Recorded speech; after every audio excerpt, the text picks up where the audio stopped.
91,00,000 పెద్దలకి వేదిక ముందున్న ఈ సెలక్షన్ దాంట్లో పార్టిసిపేట్ చేయడానికి వచ్చిన విద్యార్థులందరికీ ఈ కార్యక్రమం గన్నవరంలో ఏర్పాటు చేయటం, ఈ సెలక్షన్స్ ఫస్ట్ కాన్స్టిట్యున్సీ లెవెల్, తర్వాత డిస్ట్రిక్ట్ లెవెల్, తర్వాత స్టేట్ లెవెల్ జరుగుతాయి. దీంట్లో ఎక్కువ మంది మన నియోజకవర్గాలు సెలెక్ట్ అవ్వాలని కోరుకుంటూ, అలాగే ఆవిడ చాలా చెప్పింది కానీ ఇప్పుడు అవన్నీ చేయాలంటే మంగళగిరిలో క్రికెట్ స్టేడియం వస్తుంది. ఆల్రెడీ పాత stadium international stadium practice match పనికి వస్తుంది. ఇంటర్నేషనల్ స్టేడియం అమరావతిలో వస్తుంది కాబట్టి స్టేడియం కట్టలేం కానీ ఇక్కడ అంటే చేయగలిగేదే మాడడం బెటర్. సో ఇండోర్ స్టేడియం ఏమని శాప్ చైర్మన్ రవినాయుడిని కోరా. కనీసం విజయవాడ రూరల్ మండలం నిడమనూరులో ఒకటి, రెండోది దావాజీగూడెం మురళీ గారి ఊరిలో ఒకటి ఇమ్మని అడిగా. ఆయన కూడా పర్సూ చేస్తున్నాడు. అది దావాజీగూడెం స్కూల్లో అయితే ఈ నియోజకవర్గంలో గతంలో మట్టి అమ్ముకున్నారు, చెరువులు దువ్వి పిల్లల మరణానికి కారణమయ్యారు. పనికిమాలిన స్థితిలో మట్టి అమ్ముకుంటే డబ్బులు సంపాదించే నీచమైన కార్యక్రమాలకి ఒడిగట్టారు. కానీ దావాజీగూడెం స్కూల్ గ్రౌండ్ చూసినా పల్లంగానే ఉంది, ఆత్కూరు స్కూల్ గ్రౌండ్ చూసినా పల్లంగానే ఉంది. గుళ్ళు పల్లమయ్యాయంటే ఎప్పుడో పూర్వీకులు ఎప్పుడో కట్టినాయి కాబట్టి పర్లేదు, కానీ బళ్ళు అన్నీ లో లెవెల్లో ఉన్నాయి. ముందు వీటన్నిటికీ తోలమని చెప్పా. పార్టీ నాయకులు కూడా చాలా సహకరించి అన్ని గ్రామాల్లో రైతులకి, స్కూల్స్కి, పబ్లిక్ ప్లేసులకి మెరక చేయడం 12 సంవత్సరాల తర్వాత మొట్టమొదటిసారిగా జరిగింది. అలాగే ప్రభుత్వం గతంలో ఆడుదాం ఆంధ్ర పేరు మీద దోపిడీలు చేయకుండా ఉండుంటే మీరు అడిగినవన్నీ చేసే పని. కానీ ఇప్పుడు కూడా ఆంధ్రప్రదేశ్ రాష్ట్ర ప్రభుత్వం తరఫున డెఫినెట్గా ముఖ్యమంత్రి గారితో మాట్లాడి సాధ్యాసాధ్యాలు పరిశీలిస్తానని మాత్రమే తెలియజేస్తున్నాను మీకు. ఇండోర్ స్టేడియం డెఫినెట్గా దావాజీగూడెంలో ఎలాంటిదైతే 100% వస్తుంది. నేను రవినాయుడు కోరే, రవినాయుడు కూడా ఆయన శాప్ చైర్మన్ గారు కూడా 2 అడిగితే 1 అయితే ముందేస్తానన్నా అంటే అది దావాజీగూడెంకి ఏమన్నా పెద్ద గ్రౌండ్ ఉందని, సెకండ్ది నిడమూరుకి మన కోరా. అలాగే ఈ గేమ్స్లో జూలై 15 నుంచి ఆగస్ట్ 26 వరకు కాంపిటీషన్ ఉంది. 29న స్టేట్ ఫైనల్స్ జరుగుతుంది. ఆ రోజున కూడా ఆ ప్రైజ్ మనీ మన గన్నవరంకి తేవాలని గన్నవరం వాళ్ళకి ఇక్కడ ఆత్కూరు పిల్లలు చాలామంది కనపడ్డారు, వీళ్ళు కోరుతూ. అలాగే బ్యాడ్మింటన్, వాలీబాల్, చెస్, యోగా ఈ 4 ఈవెంట్లలో జరిగే దీంట్లో అనేక మంది గన్నవరం నియోజకవర్గం నుంచి ఉన్నారు. సరైన క్రీడా సదుపాయాలు లేవని నాకు కూడా తెలుసు, కానీ వాటిని డెఫినెట్గా క్రియేట్ చేయాల్సిన అవసరం ఉంది. వెనకట స్కూల్స్లో దానం ఇచ్చే దాతృత్వం ఉన్నాళ్ళు ఇవ్వటం వల్లే కృష్ణా జిల్లా మొట్టమొదటిసారిగా ఫిలాంథ్రఫీ ఏదన్నా జిల్లా చేసిందంటే, ఎవరైనా దానం చేశారంటే భూదాన ఉద్యమాలు ఇలాంటి ఆచార్య వినోబాబాబు ఇలాంటి వాళ్ళు తెలంగాణలో చేసినా దానికి ముందే దాతృత్వం ఉన్న జిల్లా ఏదో ఉందంటే అది కృష్ణా జిల్లా అని చెప్పక తప్పని పరిస్థితి. అలాంటి రోజుల్లో షుగర్ కేన్ గ్రోయర్స్ డబ్బులో అడుసుపల్లి గోపాలకృష్ణ గారు ఇంకొక ఆయన ఇట్లాంటి వాళ్ళు ఇవ్వటం వాళ్ళ గ్రౌండ్లోనే తప్ప ఇవాళ అసలు ప్లే గ్రౌండ్ లేకుండా విద్యా వ్యవస్థ మారటం దిగజారిన ప్రమాణాలకి ఇది పరాకాష్ట. లేదంటే 140 కోట్ల జనాభా ఉంటే మనం ఒలింపిక్స్లో మనం ఎన్నో స్థానంలో ఉంటాం, టీవీలో చూద్దామన్నా కూడా చాలా బాధ కలిగే పరిస్థితి.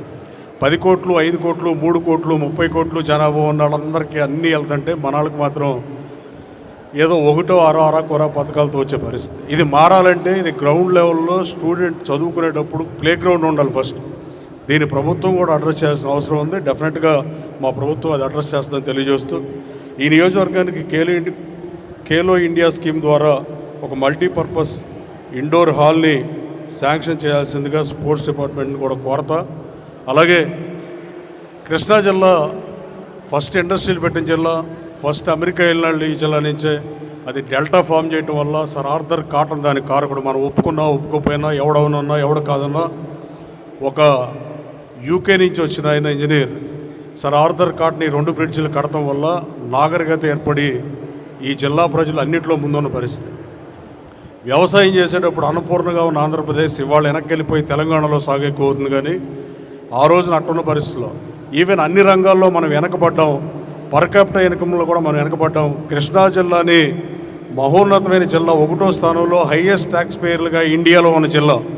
2 మున్సిపాలిటీలు భారతదేశం ఏర్పడక ముందు ఉంటే, బ్రిటిష్ వాళ్ళ టైంలోనే ఉంటే, ఆ 2 భీమునిపట్నం, మచిలీపట్నం 2 కూడా ఇదే కృష్ణా జిల్లాలో ఉండే.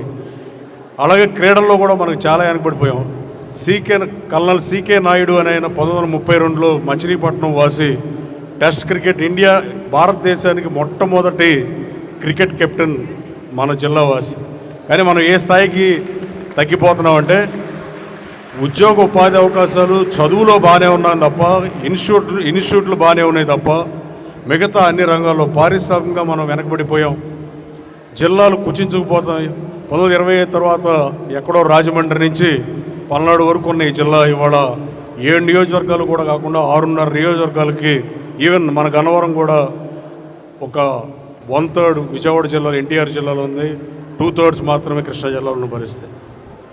ఇంకా కృష్ణా జిల్లాకి ఈ మాత్రం స్థాయి అన్న మిగిలి ఉందంటే దీన్ని ఏం చేయాలని ఆలోచించి మల్లవల్లిని పారిశ్రామిక కారిడార్గా అభివృద్ధి చేసి ఆ మిగతా 490 ఎకరాలు కూడా తీసుకొచ్చి, లేకపోతే కనీసం మినరల్ ఫండ్ కూడా లేని పరిస్థితుల్లోకి ఈ జిల్లా నెట్టివేయబడుతుందని గౌరవ ముఖ్యమంత్రిని కోరి ఆ 490 ఎకరాలు కూడా వస్తే ఇప్పుడు ఇచ్చిన 1490 ఎకరాలకి ఇప్పుడు కృష్ణా జిల్లా ఇప్పుడున్న మిగిలిపోయిన కృష్ణా జిల్లా మొత్తంలో ఇండస్ట్రియల్ కారిడార్ ఏదైనా ఉంటే అది గన్నవరం మల్లవల్లిలోనే ఉంది.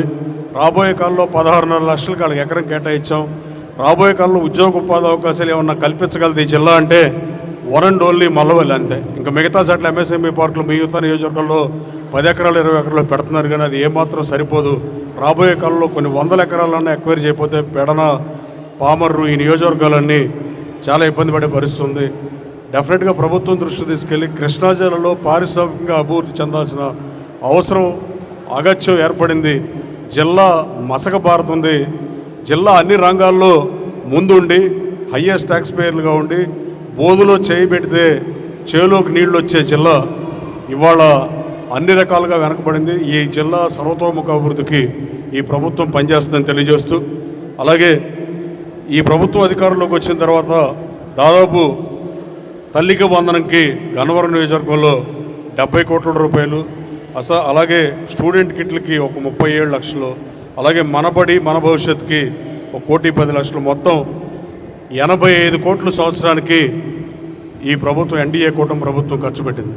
అది విద్యా వ్యవస్థ మీద ఈ ప్రభుత్వానికి ఉన్న చిత్తశుద్ధి. గౌరవ మంత్రి లోకేష్ బాబు విప్లవాత్మకమైన సంస్కరణలు తీసుకొచ్చు స్కూల్స్ దిశ మార్చాడంటంలో ఏమాత్రం సందేహం లేదు. అలాగే 85 కోట్లు ఇంటూ 3 సంవత్సరాలు దాదాపు 255 కోట్ల రూపాయలని ఈ నియోజకవర్గంలోని బిడ్డల మీద పెట్టినందుకు ప్రభుత్వాన్ని అభినందిస్తూ, అలాగే ఈ నియోజకవర్గంలో శాసనసభ్యుడైనాక హెచ్సిఎల్ ఫౌండేషన్ వాళ్ళ డబ్బులన్నీ బయట కాన్స్టిట్యూన్సీలో బందరు గుడివాడ వెళ్ళిపోతుంటే మార్చి బాలికల హాస్టల్కి వెళ్ళినా, గర్ల్స్ హాస్టల్స్కి వెళ్ళినా, బీసీ సంక్షేమ హాస్టల్స్కి వెళ్ళినా నేను వెళ్తే వాళ్ళు చేతులు గోక్కుని పుళ్ళు పడిపోయినా చూపించిన దుర్మార్గమైన స్థితిలో స్కూల్స్ ఉంటే నాకు చాలా బాధేసింది. ఊరే మనం ఎమ్మెల్యే అయ్యాం కదా అని ఊరినే తిరిగితే ఉపయోగం లేదని హెచ్సిఎల్ వాళ్ళని కోరితే అడిగిందే తడవుగా ఈ నియోజకవర్గంలో ఉన్న ఏ గురుకుల పాఠశాల అయినా, ఏ బాలికల హాస్టల్ అయినా, ఏ స్కూల్ అయినా టాయిలెట్లు, ఆర్ఓ ప్లాంట్లు ఇస్తానని చెప్పి ముందుకు వచ్చినందుకు హెచ్సిఎల్ యాజమాన్యాన్ని మరోసారి అభినందిస్తూ, అలాగే దాతలు కూడా ఒకసారి దావాజీగూడెం వెళ్ళా, ఒక మీల్ షెడ్ కట్టించారు అక్కడ దాతలు. ఈ నియోజకవర్గంలో ఉన్న ఎన్ఆర్ఐల్ని మనస్ఫూర్తిగా కోరుతున్నా. ఆ రోజున మాజీ శాసనసభ్యుడు వెలువోలు సీతారామయ్య గారు భూదానం చేయటం వల్లే సెయింట్ జాన్ స్కూల్ వచ్చింది. ఆ స్కూల్లో చదువుకోవటం వల్లే మీరు అమెరికాలో, ఆస్ట్రేలియాలో వెళ్ళి మీ జీవితాల్లో మార్పు తీసుకొస్తానికి పరోక్షంగా కాదు ప్రత్యక్షంగా 100కి 100 పాళ్ళు సెయింట్ జాన్ స్కూల్ అంటాం కాదనలేని నిజం. ఆ స్కూల్లో చదువుకున్న పూర్వ విద్యార్థులను కోరుతున్నా, మీరు ఆర్థికంగా బలపడిన నియోజకవర్గంలో రెక్కాడితే కానీ డొక్కాడని ప్రజలు, బీసీ ఎస్సీ సోదరులు, ఈవెన్ ఓసీ కమ్యూనిటీలో కూడా లేనాళ్ళు చాలామంది ఉన్న పరిస్థితి. మీరు పెద్ద మనసుతో ఈ నియోజకవర్గంలోని స్కూల్స్కో, ఈ నియోజకవర్గంలోని ఏదో దాని డెవలప్మెంట్లో మేము సైతాన్ని పాల్గొనాల్సిందిగా, పార్టిసిపేట్ చేయాల్సిందిగా మిమ్మల్ని కోరుతున్నాను. అంటే ఎన్ఆర్ఐలు ఇంక వెనక్కి వచ్చే పరిస్థితి లేదు. ఇక్కడ అసలు గతంలో ఫస్ట్లో అమెరికా వెళ్తే అమెరికా డబ్బు అంతా ఇక్కడికి వస్తుందని ఈ దేశం భావించింది. కానీ 30 సంవత్సరాల తర్వాత, 20 సంవత్సరాల తర్వాత పంజాబీలు రెఫ్యూజీలుగా వెళ్ళిన తర్వాత, ఎక్కువ ఐటీ వచ్చినాక, Y2K ప్రాబ్లం వచ్చినాక యువత అంతా విదేశాల బాట పట్టి ఇవాళ వాళ్ళు పంపించిన డబ్బులు వెనక్కి తీసుకెళ్తా, తల్లిదండ్రులు అత్తమామలు ఇచ్చిన ఆస్తులు కూడా వెనక్కి తీసుకెళ్లే పరిస్థితి వచ్చింది. ఫైనల్గా అది అమెరికాకే లాభం చేకూర్చింది తప్ప భారతదేశానికి కొంచెం మొమెంటం ఇస్తానికి, రియల్ ఎస్టేట్ పెరగడానికి, ఆర్థిక వ్యవస్థకి బలోపేతం చేయడానికి ఉపయోగపడింది తప్ప రియలిస్టిక్గా అది రివర్స్ అయిన పరిస్థితి. అందుకని దయచేసి ఎన్ఆర్ఐ సోదరుల్ని, మీరు ఎలాగో ఇక్కడ రారు కాబట్టి మీ తాత ముత్తాతల పేరు మీదో, మీ తాత తండ్రుల పేరు మీదో ఏదో ఒకటి ఈ నియోజకవర్గానికి చేయాల్సిందిగా మనస్ఫూర్తిగా కోరుతూ, అలాగే విద్యా వ్యవస్థలో కూడా లోకేష్ బాబుకి అభినందనలు మరోసారి తెలియజేస్తూ, మీకు ఈ స్కూల్ డ్రెస్ ఇచ్చిన ఇవన్నీ బికాస్ ఆఫ్ లోకేష్ బాబు తను సంస్కరణలు చేయబట్టి వచ్చినాయి. రాబోయే కాలంలో అసెంబ్లీలో మాట్లాడదాం అనుకుంటున్నా. తెలుగు భాష పిల్లలు చాలామంది తెలుగు చదవలేకపోతున్నారు, తెలుగు మాట్లాడగలుగుతున్నారు కానీ తెలుగు రాయలేకపోతున్నారు. దీనికి ఏంటి సమస్యను ఆలోచించి ఒక 10-15 రోజుల నుంచి రీసెర్చ్ చేస్తున్నా. ఇంకా మొత్తం కంప్లీట్ అవ్వలేదు. కానీ దీనికి ప్రధానమైన కారణం మీ స్కూల్ చదువుల్లో ర్యాంకుల కోసం, చదువుల కోసము second language option Sanskrit, Hindi ఇవ్వటం వల్ల తెలుగులో మార్కులు తక్కువ వస్తాయని మీ తల్లిదండ్రులే ఎట్టి పరిస్థితుల్లో మిమ్మల్ని హిందీనో లేదా సాంస్క్రిట్ తీసుకోమని ఒత్తిడి చేసే పరిస్థితులు సమాజంలో ఉన్నాయనేది మనం కాదనలేని నిజం. అది ఎవరింట్లో అయినా. కానీ ఆ పరిస్థితి మారాలి. తెలుగు భాష బతికి బట్టగట్టాలంటే రాబోయే కాలంలో ఈ సాంస్క్రిట్ కాకుండా తెలుగులో మార్కులు ఎలా ఎక్కువ వస్తాయో రీసెర్చ్ చేసి శాసనసభ దృష్టికి, గౌరవ మంత్రి లోకేష్ బాబు దృష్టికి తీసుకెళ్ళి తెలుగుని మ్యాండేటరీ చేస్తే తప్ప తెలుగు రాయటం ఇప్పటికే ఈ ఫ్లెక్సీలు ప్రింట్ చేసేట్లు అన్నీ తప్పులే. తెలుగు సరిగ్గా రాని పరిస్థితిలో ఉన్నామంటే సిగ్గుపడాల్సిన పరిస్థితి. అలాంటి తెలుగు మీద కూడా సంస్కరణలు తీసుకొచ్చే అవకాశం, చేయగల దమ్ము ఒక్క లోకేష్ బాబుకే ఉంది. కాబట్టి రేపు అసెంబ్లీలో నెక్స్ట్ సెషన్లో మాట్లాడి ఈ తెలుగుని ఎలా ముందుకు తీసుకెళ్తే, అంటే సాంస్క్రిట్ బదులు తెలుగే తీసుకుంటే మార్కులు ఎలా వస్తాయో విద్యా వ్యవస్థలో మార్పు చేస్తే తెలుగు కొన్ని వందల సంవత్సరాలు బతికి పట్టగడుతుంది. భాషా ప్రయుక్త రాష్ట్రంగా ఏర్పడిన మొట్టమొదటి రాష్ట్రంలో ఈ తెలుగుని మృత భాష అవ్వకుండా మాతృభాషను కాపాడాల్సిన అవసరం ఉందని తెలియజేస్తూ, పిల్లలందరూ కూడా తెలుగు బాగా చదవాలని కోరుకుంటూ all the best students who are here. Thank you.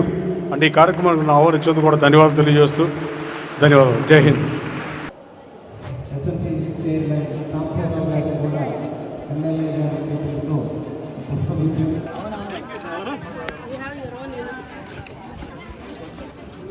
Okay sir. Done sir. మెనూలో ఉన్నాయని పెడుతున్నారమ్మా. ఎస్ సార్ అని గట్టిగా చెప్పట్లా, మెల్లిగా చెబుతున్నారు డౌట్ఫుల్. ఏంటి 2 వేరు ఉన్నాయి? ఇంటి దగ్గర నుంచి వచ్చింది. Good afternoon.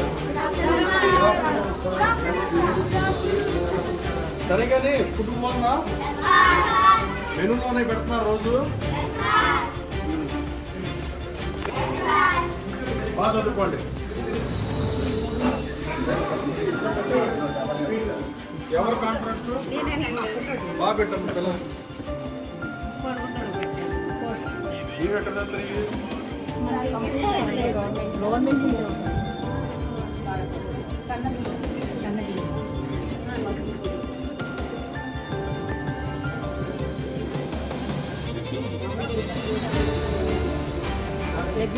అన్నాలు ఉంటుంది.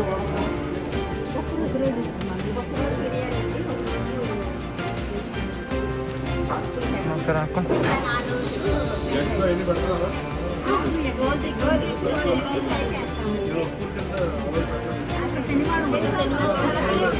సాటర్డే